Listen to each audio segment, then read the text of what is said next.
কি আপনি কি ইচ্ছা করে ডুলতেছেন নাকি উঠে না আসছে? মাশাআল্লাহ মাশাআল্লাহ। আমার পাটা টোটাল সরিয়ে নেওয়া, দেখতে পাচ্ছেন ব্রেক এবং এক্সেলারেটর দুটার থেকে পা সরিয়ে নেওয়া।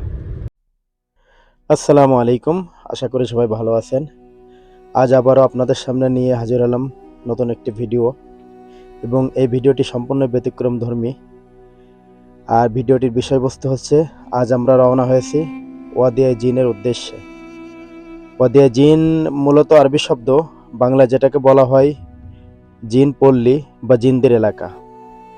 আজ আমি আপনাদেরকে দেখাবো এই ওয়াদিয়া জিনে আসলে কি আছে আর এর ঘটনাটা, বিষয়বস্তুটা কি। তো আমরা রওনা হয়ে এসেছি মদিনা থেকে। আর তার আগে বলে নিই, এই ওয়াদিয়া জিনের দূরত্ব হচ্ছে মসজিদে নববীর থেকে প্রায় 40 কিলোমিটার। তো আমরা রওনা হয়ে এসেছি প্রায় আমাদের গন্তব্যের সন্নিকটে। তো আসার পথে এখানে দেখতে পেলাম রাস্তার পাশে কেবলই নিকটে এই জায়গা থেকে এলাকাটা শুরু।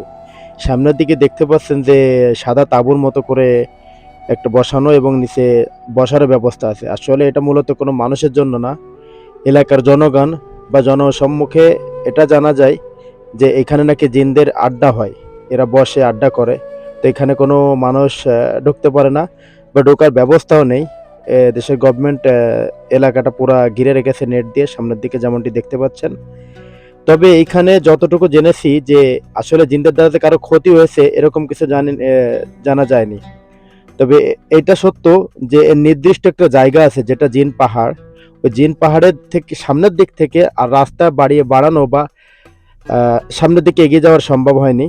তো আমরা মোটামুটি জিনদের যে আস্তানা ওটা দেখার পরে আবার সামনের দিকে যাচ্ছি।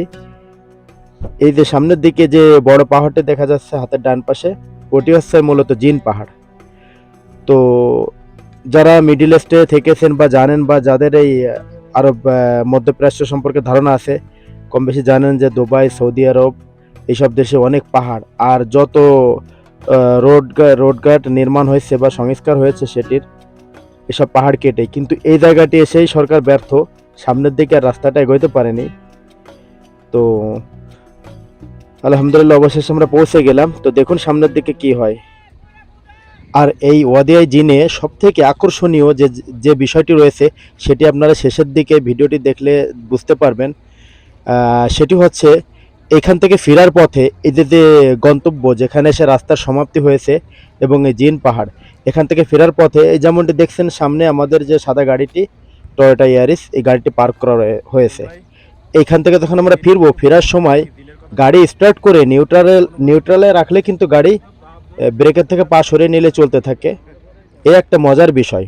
তো এই জিনিসটাই আমি আপনাদেরকে প্র্যাকটিক্যালি আজ দেখাবো, এবং কত স্পিডে গাড়ি চলে বিনা গিয়ারে, অর্থাৎ কোনো গিয়ারে ছাড়া। তো এইখানেই সবাই মুখে মুখে যেটা বলে যে আসলে মূলত এখানে রহস্য রয়েছে, এখানে জিনরা নাকি সামনের দিকে এগিয়ে যেতে দেয় না, ওরা এখান থেকে ফিরিয়ে দেয়। এই জন্য যখন ফেরার দিকে মুখ করে তখন গাড়িটা সামনের দিকে এগিয়ে যায়। এটা কাল্পনিক ভেবে অনেকে এটা নিয়ে অনেক মন্তব্য করেছে, এবং সূত্রপাতে ইতিহাসে ঘেটে জানা যায় যে বিজ্ঞানীরা এখানে এসে গবেষণা করেছে যে এটা কোনো ম্যাগনেটিক শক্তির দ্বারা বা সামনের দিকে গাড়িগুলোকে টেনে নিয়ে যায়, কিন্তু এটার কোনো সূত্র আদৌ বের করতে পারেনি।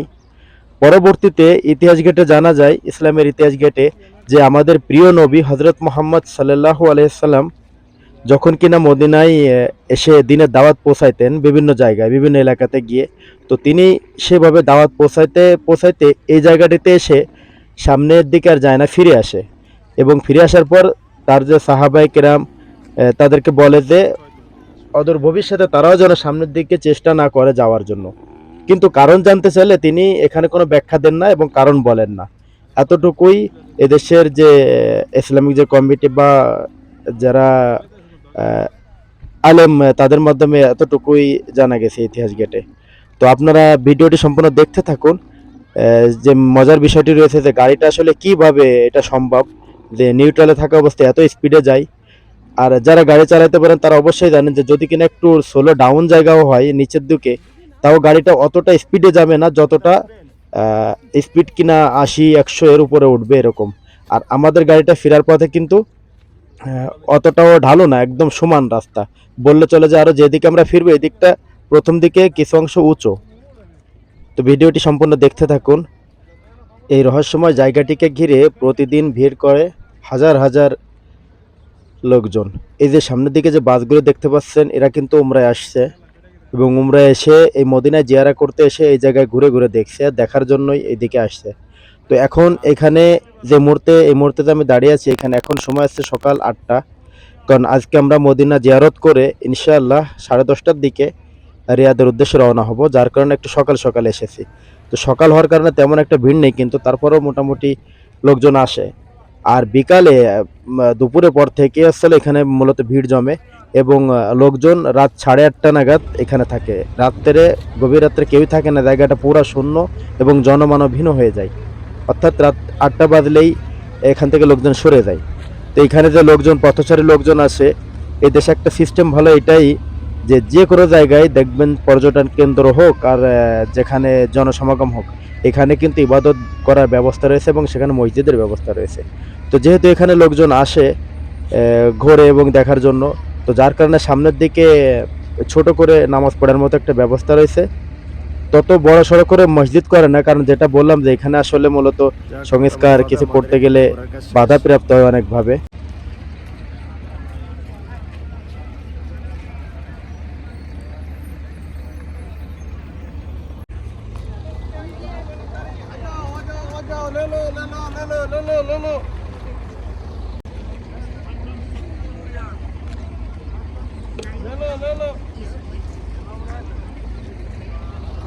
লেলো ডাক ছাড়তেছে, ব্যথা কিনা করার জন্য দাঁড় করে দিই।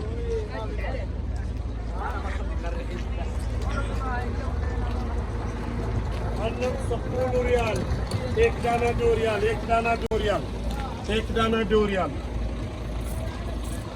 তুই একটু করতে পার, শিখছিস কোথা থেকে রে ভাই? দুই চারটা শব্দ উর্দু শিখতে কোথা থেকে? एक दाना 2 रियाल, 2 रियाल।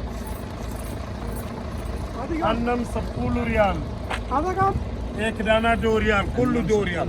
মানে ওদের এই সোমালিয়ার ভাষায় 2 রিয়াল হয়, বুঝছেন?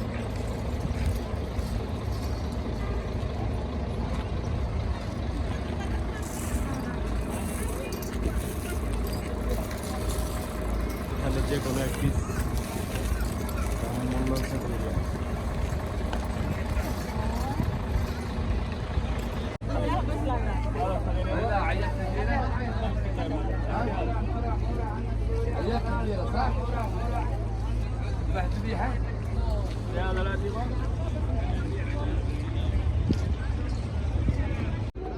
فينك كاميرتك هذيك فينك؟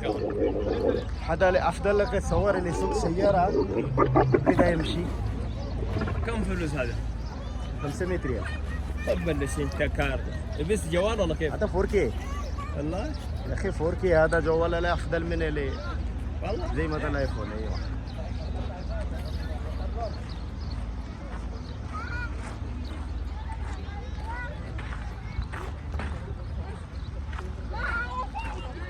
কি আপনি কি ইচ্ছা করে ডুলতেছেন নাকি উঠে না আসছে? মাশাআল্লাহ মাশাআল্লাহ। না আমি এর আগে চড়েছি। ভয় লাগতেছে নাকি? আরে এ তো অনেক উপর উঠে গেছেন।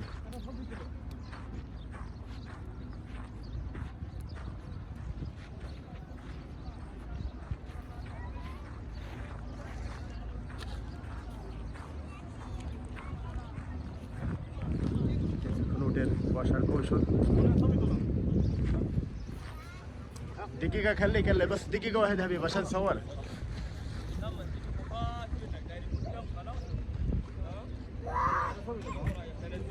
তুলসি শর্ট নিয়েছি।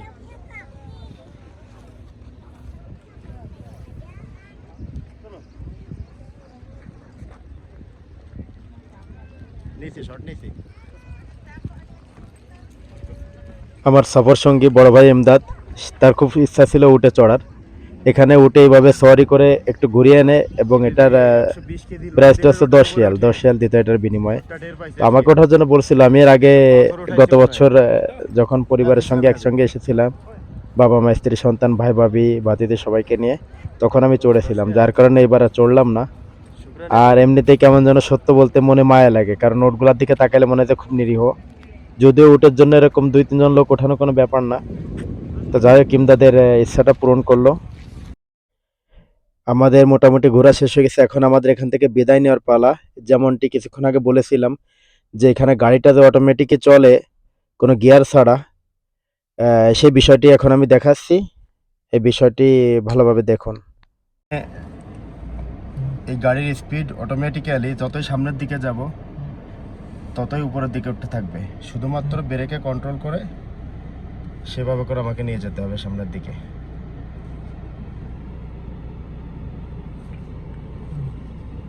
চলো। স্টিয়ারিং এর ভিতরে মোবাইল নিলে এখন কিন্তু আমার ব্রেকের থেকেও পা সরিয়ে ফেলেছি। দেখুন, ব্রেকের থেকে পা সরিয়ে ফেলেছি, এক্সেলারেটর কিন্তু সাইডে। গাড়ির স্পিড কিন্তু 20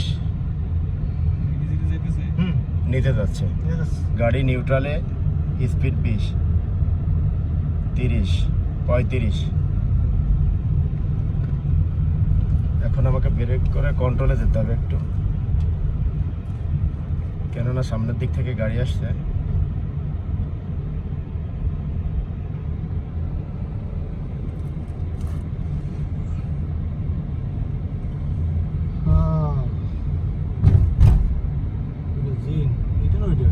না, আমাদের এই রাউন্ড থেকে ঘুরে আসতে হবে।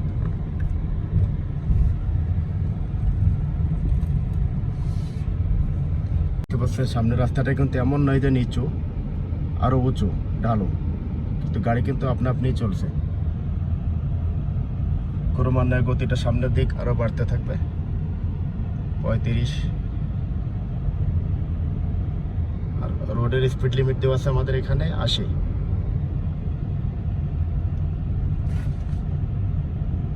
আমার পাটা টোটাল সরিয়ে নেওয়া, দেখতে পাচ্ছেন ব্রেক এবং এক্সেলারেটর দুটার থেকে পা সরিয়ে নেওয়া। কিন্তু সামনের দিকে গিয়ে অবশ্যই আমাকে ব্রেকে পা দিতে হবে, কেননা স্পিড আরো বাড়বে। ভাই দেখছেন 40 গেছে, 50 বর্তমানে 50 আছে, 50।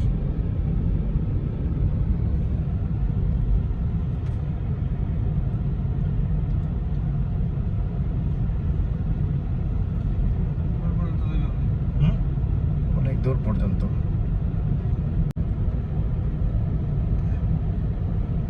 এখন স্পিড 60।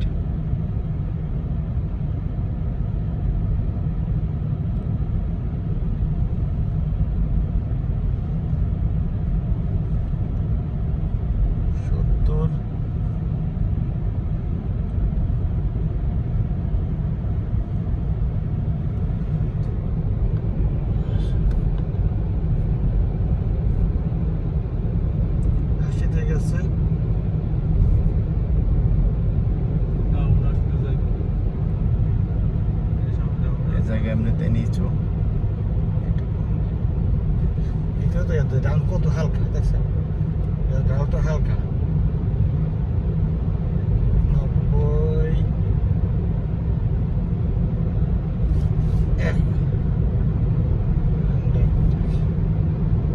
গাড়ির স্পিড উঠে গেছে 100।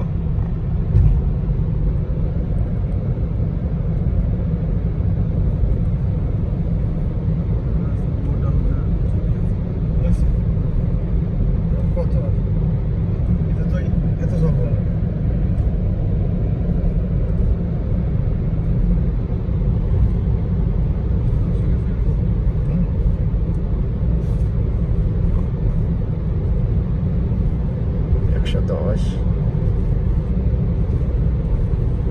সামনে গাড়ি আছে, ব্রেক করতে হবে। ইমার্জেন্সিটা চালাই দেন তো।